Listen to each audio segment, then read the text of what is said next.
유대인 사회에서 종들에게 있어서 이 안식년이라고 하는 것은 대단히 중요한 의미가 있습니다. 왜냐하면 안식년에는 빚진 자가 자기 빚을 탕감받고 자유인이 되기 때문입니다.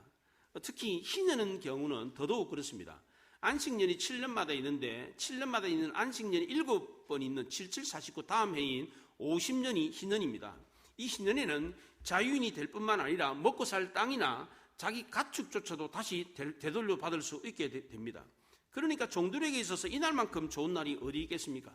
남에게 빚진 자는 길을 못 펴고 삽니다. 축제가 와도 축제의 즐거움을 누리지를 못합니다. 자랑을 하려고 해도 자랑할 수가 없습니다. 그래서 희년이라는 제도를 통해서 50년이 되면 모든 사람들이 다 빚을 탕감받고 평화를 누리게 해주었습니다. 진정한 평화는 모든 빚을 다 탕감받을 때 누릴 수 있는 것입니다. 그래서 이 평화, 샬롬이라고 하는 단어와 빚을 갚다라고 하는 이 살람이라고 하는 단어가 그 어근이 같습니다. 다 빚을 갚아야 진정한 평화를 누릴 수 있기 때문입니다. 만약 우리가 도저히 갚을 수 없는 빚을 졌다면, 빚을 갚을 길이 없다면 어떻게 되겠습니까? 뭐 배째라 이렇게 버티겠습니까? 야반도주 하겠습니까? 도둑질이라도 해서 뭐 갚겠습니까? 이것도 저것도 안 되면 사람들 어떡합니까? 강물에 몸을 던지는 경우가 있습니다. 그런데 만약 그렇게 큰 문제인 이 빚을 누군가 대신 갚아주었다면 어떻게 되겠습니까? 정말 꿈만 같은 이야기 아닙니까? 꿈에서나 있을 일이 실제로 일어났습니다. 누군가 내 빚을 대신해서 갚아주었다면 얼마나 좋겠습니까? 이것만큼 기쁜 소식이 어디 있겠습니까? 그래서 이것을 가리켜 우리는 복음이라고 합니다. 우리 모두는 이 복음을 들었고 실제로 이것을 체험했습니다. 우리는 예수 그리스도를 통해서 빚을 다 탕감받았고 자유인이 되는 경험을 했습니다. 본래 우리는 하나님께 대하여 죄를 범해서 큰 빚을 졌습니다. 성경에서는 죄를 짓는 것을 빚졌다 그렇게 말을 합니다. 죄 짓는 것과 빚진 것과 무슨 상관이 있습니까? 왜 죄가 빚입니까? 죄를 지었으면 내가 그 대가를 치러야 되는데 우리는 그 죄에 대한 대가를 치르지 않았고 대신 하나님이 그 죄에 대한 대가를 치러 주었기 때문입니다. 그래서 죄가 빚이 된 것입니다. 하나님은 아담을 만드시고 마땅히 지켜야 될 규범, 사람으로서 따라야 될 도리를 법으로 주었습니다. 그런데 인간은 그 기본적으로 인간으로 지켜야 될 도리를 지키지 않았습니다. 따먹지 말라는 선악과를 따먹고 말았습니다. 이것이 바로 죄의 시작이었습니다. 하나님은 죄의 대가가 죽음이라고 분명하게 알려주었습니다. 그런데 다행히 하나님이 우리를 불쌍히 여기셔서 그 죄에 대한 대가를 하나님의 아들 예수 그리스도가 대신 지게 했습니다. 우리는 죽음으로 죄에 대한 대가를 치를 능력이 없었습니다. 그래서 예수님이 우리 죄를 대신해서 대신 그 대가를 담당하셨습니다. 그래서 우리 모두는 그 죄에 대한 그 빚에 대한 그 죄에 대한 빚을 지고 있는 겁니다. 우리가 죄를 지었고 그 죄에 대한 값을 치러야 되는데 우리가 치르지 않고 대신 예수님이 치러줬기 때문에 우리 모두는 죄에 대한 빚을 진 것입니다. 하나님 보시기에 의로운 사람은 죄에 대한 빚이 없는 사람입니다. 그런데 우리 중에 의로운 사람은 단 한 사람도 없습니다. 왜냐하면 우리는 모두 다 죄를 지었기 때문입니다. 그래서 우리 모두는 죄에 대한 빚을 지고 있는 것입니다. 그렇다면 우리는 이 죄에 대한 빚을 없애야 되는데 어떻게 하면 이 죄에 대한 빚을 없앨 수 있습니까? 아예 처음부터 죄에 대한 빚을 지지 말아야 되죠. 빚을 졌다면 반드시 갚아야죠. 그런데 갚을 수 없다면 어떻게 됩니까? 탕감받아야 됩니다. 첫째로 처음부터 이 빚을 지지 않는 것은 불가능했습니다. 왜냐하면 이미 아담이 죄를 범함으로 그 죄를 지고 말았기 때문입니다. 그래서 아담 이후에 태어난 모든 인간들은 죄빚을 지고 태어났습니다. 그래서 첫 번째가 불가능했었어요. 죄빚을 지지 말아야 되는데 지고 말았어요. 두 번째는 이 빚을 갚는 것도 불가능합니다. 왜냐하면 하나님이 죄의 싹은 사망이라고 했고 빚을 갚는 이유가 그 빚을 갚고 행복하게 살기 위함인데 이 빚을 갚으려면 죽어야 되니까 죽음으로 갚아야 되니까 그럼 죽으면 아무 소용이 없잖아요. 빚 갚는 이유가 뭔데? 빚 갚고 행복하게 살려고 하는 건데 빚을 갚으려면 죽어야 되니까 빚 갚는 것도 불가능해졌습니다. 그래서 마지막으로 탕감받는 방법밖에 없습니다. 다행스럽게도 하나님이 우리를 불쌍히 여기셔서 우리를 대신해서 그 빚을 탕감해 주었습니다. 오늘 본문은 이웃의 소유를 침해했을 때 배상해야 된다라는 것을 기록하고 있습니다. 어떤 사람이 가축을 풀어놓아서 그 가축이 남의 밭을 망가뜨렸습니다. 이런 경우는 자기 밭에서 가장 좋은 소출, 자기 포도원에서 가장 좋은 포도로 배상을 하도록 했습니다. 또 불이 나가지고 가시덤불에 옮겨 붙어가지고 남의 낙걸이나 거두지 않은 곡식을 태웠다면 배상을 하라 그랬습니다. 근데 왜 똑같이 배상하지 않고 가장 좋은 것으로 배상하라고 했습니까? 태운 거, 잃어버린 거, 손해를 입힌 거 그대로 갚아주면 되잖아요. 그런데 그게 아니고 가장 좋은 거 갑절로 배상하라고 했습니다. 그 이유가 뭡니까? 이 배상은 단순히 형식적인 배상이 아니라 진정한 마음으로 배상을 해야만 했기 때문입니다. 남의 땅에서 나온 것들을 마치 자기 땅에서 나온 것처럼 가장 좋은 것으로 존중해 줘야 된다라고 하는 뜻이 담겨 있었습니다. 이것이 바로 하나님의 마음이었습니다. 우리는 대부분 자기 것은 소중하게 여기고 남의 것은 어때요? 소홀히 여기는 경향이 있습니다. 하나님이 우리에게 가르쳐 주신 사람의 도리는 그렇지가 않았습니다. 내 것이 소중하면 이웃의 것도 소중하다는 것을 알아야 된다는 겁니다. 내 생각만 옳은 게 아니라 남의 생각도 옳다는 것을 인정해야 된다는 겁니다. 내 느낌이 소중하면 남의 느낌도 소중하다는 것을 알아야 된다는 겁니다. 내 자식이 귀하면 남의 자식도 귀한 거 알아야 된다는 겁니다. 내 것만 소중하고 내 것만 최고라고 하는 이 에고이즘, 나 중심의 이런 생각은 하나님이 원하시는 생각이 아닙니다. 나 중심적으로 자기 안에 갇혀있는 이런 태도는 결코 바람직한 것이 아닙니다. 내 것만 소중한 것이 아니라 남의 것도 소중합니다. 내가 존중받기를 원한다면 나도 남을 존중할 수 있어야 된다는 겁니다.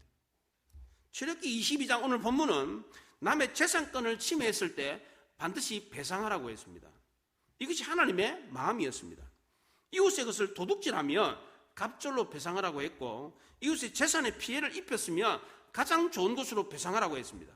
이웃이 맡겨놓은 곳에 피해를 입혔으면 갑절로 배상하고, 이웃에게 빌려온 것에 피해를 주었다면 반드시 배상하라 이렇게 말했습니다. 하나님은 아주 자세하게 상세하게 케이스를 열거하면서 이웃의 소유에 대해서 구체적으로 배상하라라고 했습니다. 왜 이처럼 자세하게 상세히 배상에 대해서 말을 했습니까? 그래서 바로 이 공의로운 법에 입각해서 사회 질서를 유지하고 상호 신뢰를 해서 공동체가 안정되도록 하기 위한 하나님의 뜻이 담겨 있었기 때문입니다. 오늘 본문 1절부터 15절에 이 배상하라는 말이 15번이나 나옵니다. 한 절에 한 번씩 나옵니다. 이렇게 배상을 강조했던 이유는 배상해야만이 평화가 찾아오기 때문입니다. 그래서 빚을 졌다는 단어와 이 평화라는 단어가 어근이 같았던 것입니다. 전통적으로 히브리 사람들은 이 평화는 값을 지불하고 변상한 이후에 찾아온다라고 생각을 했습니다. 성경에서도 죄값을 철저하게 갚는 것, 이것이 바로 평화다라고 말을 했습니다. 십자가상에서 우리의 죄값을 대신 치르신 예수님이 마지막으로 하신 말이 뭡니까? 내가 다 이루었다 그랬어요. 요한복음 19장에 예수께서 신 포도주를 받으신 후에 이르시되 다 이루었다 하시고 머리를 숙이니 영원히 떠나가시니라 그랬어요. 왜 예수님이 다 이뤘다는 말을 했습니까? 하나님이 자신에게 죄값을 치르게 했는데 그 죄값을 자기가 십자가에 죽으심으로 다 치렀기 때문입니다. 그래서 다 이뤘다라고 말을 하고 죽으셨습니다.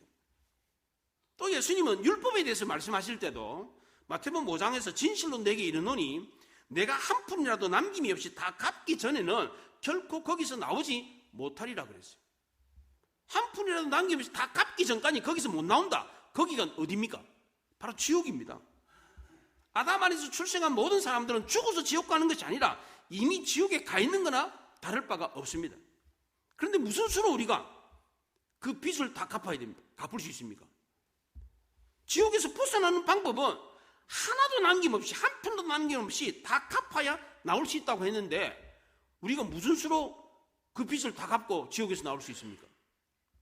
예수님은 1만 달란트 빚진 자 비유에서 갚을 것이 없으면 그 몸과 자기 아내와 자식들과 모든 것을 다 팔아서 갚게 하라 이렇게 말했어요. 자기 몸하고 아내하고 자식들과 자기 모든 소유를 다 판다고 한들 1만 달란트 빚을 다 갚을 수가 있습니까? 여기서 말하는 달란트는 금 한 달란트를 뜻합니다. 34kg 정도 됩니다. 예수님 당시에 한 달란트는 노동자 하루 품삯인 이 달란트로 말하면 6천일 품삯입니다. 6천일. 16년 동안 벌어야 하는 품삯. 그게 한 달란트입니다.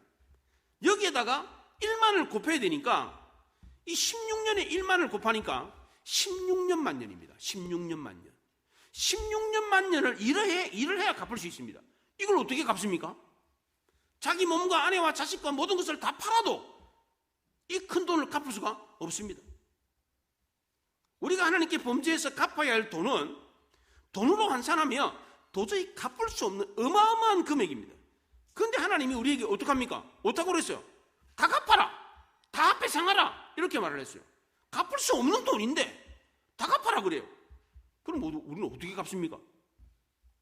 죽었다 깨어나도 못 갚습니다. 그럼 어떻게 됩니까? 탕감받는 방법 외에는 없습니다. 아무리 착하게 살아도, 아무리 교회 열심히 다니고 봉사 섬김 많이 해도, 일평생 동안 봉사하며 살아도 이걸 갚을 수가 없습니다. 그런데 도저히 갚을 수 없는 이 엄청난 빚을 예수님이 죽으심으로 대신 다 갚아주었습니다. 그래서 예수님의 대속은 완전한 대속이었습니다. 다 값을 치렀습니다. 그래서 우리가 평화를 누리게 된 것입니다. 오늘 본문은 철저한 이 배상을 통해서 예수님이 완전한 대속을 설명해 주고 있습니다. 이웃의 것을 도둑질하면 갑절로 배상하고, 이웃에게 피해를 입히면 가장 좋은 것으로 배상하고, 이웃에 맡겨놓은 것에 피해를 주었으며 갑절로 배상하고, 이웃에게 빌려온 것에 대해서 피해를 입혔으면 반드시 배상하라 이렇게 말했어요. 남의 돈이나 물건을 맡아 두었는데 도둑질을 당했습니다. 만약 도둑을 잡았다면 그 도둑이 주인에게 갑절을 배상하면 됩니다. 훔친 만큼 갚는 게 아니고 갑절을 갚도록 했습니다. 그런데 도둑이 안 잡혔어요. 이런 경우는 남의 것을 맡아 둔 사람이 내가 그 물건에, 그 짐승에, 그 소유에 내가 손을 대지 않았다는 것을 증명을 해야만 했습니다. 견물생심이라는 말이 있습니다. 남의 물건을 맡아두면 마치 제 것인 것처럼 욕심이 생깁니다. 내 것이 아닌데 내 것처럼 갖고 있으면 내 것이라는 생각이 듭니다. 이런 경우는 맡고 있는 사람이 내가 그것의 물건에 손을 대지 않았다는 것을 증명을 해야 됩니다. 그래서 재판장 앞에 가서 조사를 받아야 됩니다. 또 하나, 맡긴 것이 물건이 아니라 가축인 경우는 또 다릅니다. 유대인 사회에서는 혼자서 많은 가축을 다 돌볼 수가 없어가지고 남에게 가축 관리를 의탁하는 경우가 종종 있었습니다. 돈이나 물건인 경우는 상하거나 손상을 입는 경우가 별로 없습니다. 그러나 가축일 경우는 죽거나 다치거나 도둑을 맞을 경우가 종종 있습니다. 이런 경우는 맡은 자가 책임을 져야 됩니다. 왜냐하면 관리 소홀이라고 하는 책임을 지지 못했기 때문입니다. 그러나 이 가축이 맹수의 공격을 받아가지고 찢기거나 맹수에게 찢긴 흔적이 있다면, 죽었거나 그러면 배상하지 않아도 되는 것입니다. 이것은 불가항력적인 차원이다라고 보았기 때문입니다. 천재지변과 같은 일로 간주를 해서 배상하지 않아도 됐습니다.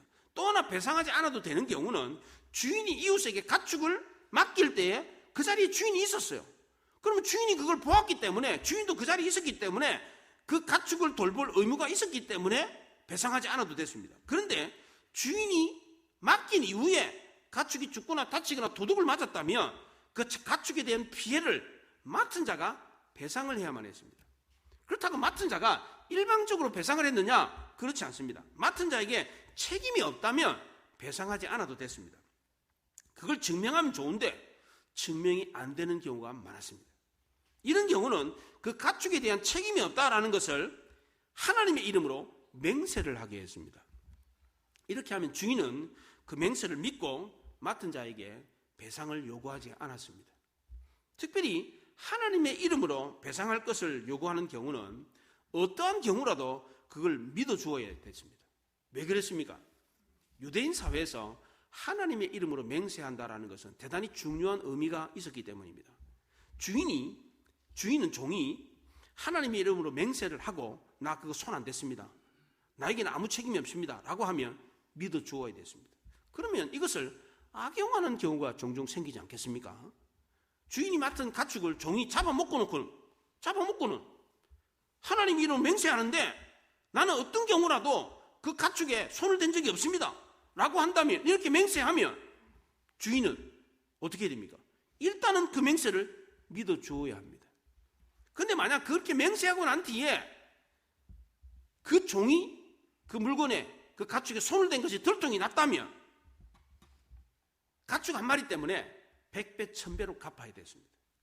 이것은 단순한 도둑질이 아니라 더 엄청난 죄가 첨가가 되었기 때문입니다. 하나님의 이름을 망령되이 일컬었다고 하는 죄가 첨가가 되었습니다. 그 죄에 대한 죄값이 뭡니까? 바로 죽음이었습니다. 양 한 마리 잡아먹고 죽게 생깁니다. 1998년에 온노비 의혹 사건이라고 하면서 우리 사회를 떠들썩하게 했던 사건이 있었습니다. 벌써 한 25년 정도 지났던 옛날 이야기입니다. 아직도 기억이 납니다. 특별히 이 사건이 그리스도인들에게 지대한 관심을 끌게 했습니다. 왜냐하면 이 사건에 연루된 모든 사람들이 다 하나님의 이름으로 맹세를 했기 때문입니다. 신동아 그룹의 최순영 회장이 외환 밀반출로 검찰 내사를 받고 있었습니다. 이때 부인이 남편 구명을 위해 가지고 고위 인사 부인에게 고가의 옷노비를 하면서 이 사건이 불거졌습니다. 여기에 등장하는 세 여인의 말이 다 달랐습니다. 최순영 회장의 부인, 그리고 검찰총장 부인, 법무부 장관 부인, 이 세 사람이 다 기독교인인데 이 사람들이 다 하나님의 이름으로 맹세를 했습니다. 자신은 결백하다라고 주장을 했는데, 이상한 것은 어떻게 하나님의 이름으로 맹세를 했는데 증언이 다 다르냐 이거예요. 이게. 그렇잖아요. 한 사람은 하나님의 이름으로 맹세를 하는데 줬다. 그리고 또 한 사람은 하나님의 이름으로 맹세하는데 나 안 받았다. 그거 어떻게 된 거예요, 그럼 이게? 준 거예요, 안 준 거예요? 받은 거예요, 안 받은 거예요, 이게? 이걸 보고 국민들은 코미디도 이런 코미디가 없다 그랬어요. 예. 이것 때문에 특별검사제도가 처음으로 도입이 됐습니다. 이게. 지금 특검 많이 하잖아요. 특검이 이것 때문에 처음 생겼어요, 이게. 1998년에 생겼으니까 상당히 오래된 이야기입니다. 그런데 아직도 우리 기억 속에 남아 있습니다. 기억하고 분들 계시죠? 예. 자세하게는 모르지만, 그때 그 사건이 있었지. 기억나잖아요, 예. 특히 기독교인들이 다 기억하고 있어요, 이거. 그럼 하나님은 이걸 기억 못 하시겠어요? 다 알고 계시죠? 분명히 기억하고 계십니다. 그리고 그 죄값에 대해서 반드시 하나님이 값을 치르게 하십니다. 특별검사팀에서는 조사를 해가지고 밝혀내지 못해가지고 실체 없는 노비라고 결론을 내렸습니다. 검찰에서는, 특검에서는 밝혀내지 못했지만 하나님은 반드시 밝혀내실 겁니다. 하나님은 내가 한 푼이라도 남김 없이 다 갚기 전에는 거기서 나오지 못하리라 그랬습니다. 하나님은 우리의 모든 죄를 다 알고 계십니다. 그리고 그 모든 죄의 값을 철저하게 치르게 하십니다. 왜 하나님이 이렇게 철저하게 배상하도록 했습니까? 첫째는 공동체 상해 간의 분쟁으로 신뢰가 깨어지지 않고 공동체가 무너지지 않도록 하기 위해서였습니다. 둘째는 깨어진 관계가 회복되도록 하기 위해서였습니다. 셋째로 궁극적으로는 그리스도의 완전한 대속을 알려줌으로써 하나님과 우리 사이의 관계가 다시 회복되도록 하기 위해서였습니다. 하나님과 우리 사이의 관계가 회복되려면 어떻게 해야 합니까? 우리가 하나님께 진 빚을 다 갚아야 합니다. 그런데 그 빚은 도저히 갚을 수 없는 엄청난 빚이었습니다. 그럼 어떻게 됩니까? 탕감을 받는 수밖에 없습니다.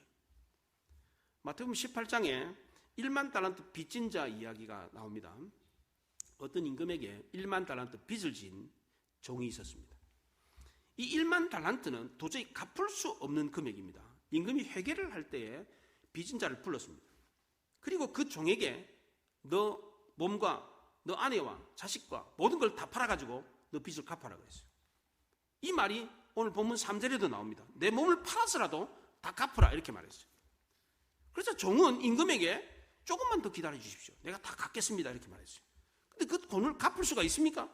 자기 몸과 아내와 모든 재산을 자식들 다 팔아가지고 갚을 수 있습니까? 못 갚습니다. 다행히 애원하는 이 종을 보고 임금이 불쌍히 여기는 마음이 생겨가지고 그 종의 빚을 다 탕감해 주었습니다.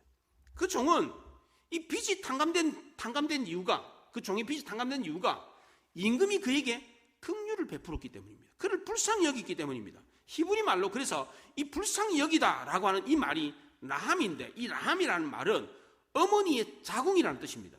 어머니 아기 주머니라는 뜻입니다. 왜 어머니 자궁이 긍휼, 불쌍히 여기다는 말입니까? 어머니가 자식을 배에 품고 아무 조건 없이, 아무 논리도 없이 그저 사랑스럽게 품는 것, 이것이 바로 긍휼이기 때문입니다. 불쌍히 여기는 마음은 어머니가 자식을 배에 품고 마음과 체온을 느끼면서 그를 사랑해 주는 것입니다. 이 은혜 때문에 그 종은 빚을 탕감받을 수가 있었습니다. 1만 달란트 빚을 탕감받은 이 종은 너무너무 기뻤습니다. 야, 이제 행복하게 살 수 있겠구나. 룰루랄라 춤을 추면서 집으로 돌아오는데, 돌아오는 길에 자기에게 100데나리온 빚을 진 친구를 만났습니다. 이 100데나리온은 100일 동안 일해가지고 갚는 돈입니다. 얼마 안 되는 돈이에요. 이 사람을 보고서는 빚을 갚으라 그랬어요. 그러니까 이 사람이 조금만 참아주십시오. 내가 갚겠습니다. 이 말 어디서 뭐 듣던 말 아닙니까? 조금 전에 이 1만 달란트 빚진 사람이 임금에게 했던 말입니다.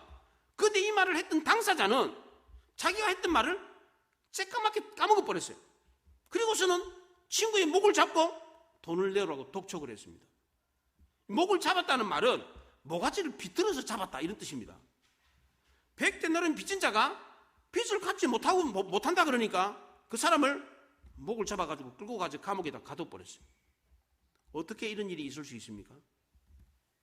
자기는 방금 전에 엄청난 빚을 탕감받았는데, 근데 고작 100데나리온, 60만 분의 1입니다. 100데나리온이면 1만 달란트에 60만 분의 1밖에 안 되는 돈입니다. 그 돈 안 갚았다고 그 친구를 감옥에 가둬버렸습니다. 왜 이 사람이 100데나리온 빚진 친구를 감옥에 가두었습니까? 이 사람에게는 긍휼히 여기는 마음이 없었기 때문입니다. 임금에게는 긍휼히 여기는 마음이 있었는데 이 사람에게는 긍휼히 여기는 마음이 없었습니다. 이 사람은 임금으로부터 1만 달란트 빚은 탕감받았지만 임금이 긍휼히 여겼던 그 마음은 받지를 못했습니다. 누가 더 큰 긍휼을 입었습니까? 1만 달란트 빚진 자입니까? 100데나리온 빚진 자입니까? 1만 달란트 빚을 탕감받은 사람이 더 큰 긍휼을 입었잖아요. 주위에 이것을 본 사람들이, 주위에서 이것을 본 사람들이 너무나도 안타까워서 이 사실을 임금에게 고해바쳤습니다. 임금은 그 종을 불러가지고 내가 너를 불쌍히 여김과 같이 너도 내 친구를 불쌍히 여기는 것이 마땅하지 않느냐 그랬습니다. 임금은 그 종을 다시 감옥에 가둬가지고 평생 동안 고통하며 살도록 했습니다. 만약 그 종이 임금이 긍휼히 여기는 마음을 알고 그 마음을 받아들였다면 그는 일평생 동안 행복하게 살 수 있었을 겁니다.